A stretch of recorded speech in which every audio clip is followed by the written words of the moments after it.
Hey guys, thanks for watching my new channel.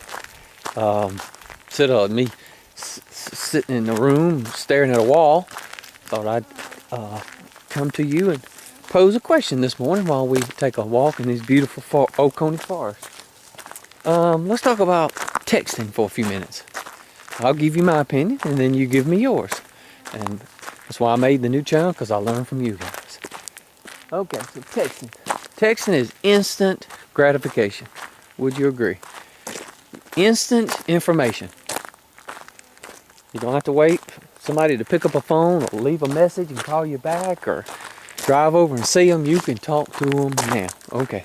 So this conversation can split off into many different stems, but I'm going to focus on one stem now. Feel free to comment about make your own stem. Okay. This is one thing I'm worried about. I'm worried about many things with texting. One is, please don't hit me while I'm on my motorcycle because you're texting on the road. But anyway, we won't get off onto that stem. Here's a stem. I have a good buddy, and he's in college, and he's a good guy, you know. He gets to know, he's gotten to know a few ladies by texting. And we recently, we went off on a 10-day trip. He was on business, kind of like a externship. So I just hung out with him for 10 days, and it was hundreds and hundreds of miles away. But he was still texting this young lady that he had just met. Within that 10 days, you know, they texted. I don't know how much they texted. It wasn't constantly because he was working or whatever. But a few weeks after we got back to our hometown, he hooked up with this girl. And she made a judgment call. She wanted to be with him. Come on, babe. For any numerous reasons, many reasons, but I think it was she got comfortable with him and she got to know him through text. Now, that's all fine. There's nothing wrong with that. But one question I want to pose. Do you really get to know someone? Can you read their body signs, their tone, their facial expressions, body language? Well, of course not. So they can say anything they want to. And this guy's a good guy. And I don't really know where I'm trying to go with this. I'm trying to stay focused. It's easier today. I tell you what, let me compare it to the 80s. Let's see, I got my driver's license in 1988, okay, at 16 years old. From 88 to the internet just came on the scene around, 95? But even then, that was basic. So let's go 10 years. 10 years I didn't have the internet. 15, I didn't have the fast internet that we're used to today. And we sure didn't have texting.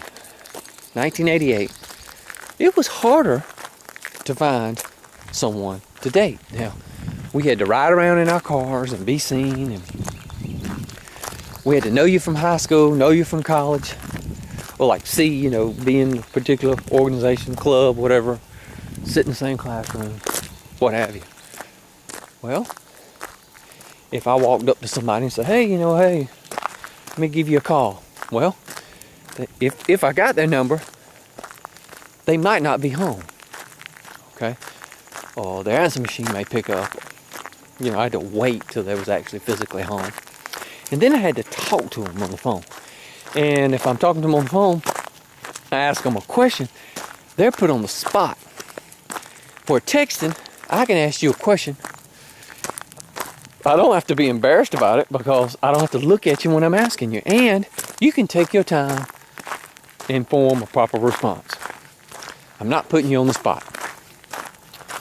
Well, how much better is that? I mean, it's better for selfish reasons, but it didn't put you in a natural context of things. Sometimes it's good to be put on the spot. Sometimes it's good not to ask certain questions. Like, if it's going to embarrass me to ask you in front of you, then why should I text you, that same question? And we allow more. Information's changing, people's changing, and I guess our behaviors will, curtail that, or fall in suit, if you will. Okay, so I don't know where I was going with that, but it's interesting. Just wanted to compare. I think I ran on a little too much with that. You tell me your texting issues. Where do you see it going? Are we going to eventually put on the Google glasses and not even worry about holding anything? People will be walking down the road with sunglasses on, or maybe just glasses, and talking to themselves. And we'll say, well, are they talking to themselves? Or are they talking to me? Let's turn around, guys. Oh, can't keep walking this way. That's that discussion. Write in. Let me learn from you. Maybe texting has a lot of good things I don't know about, so please share.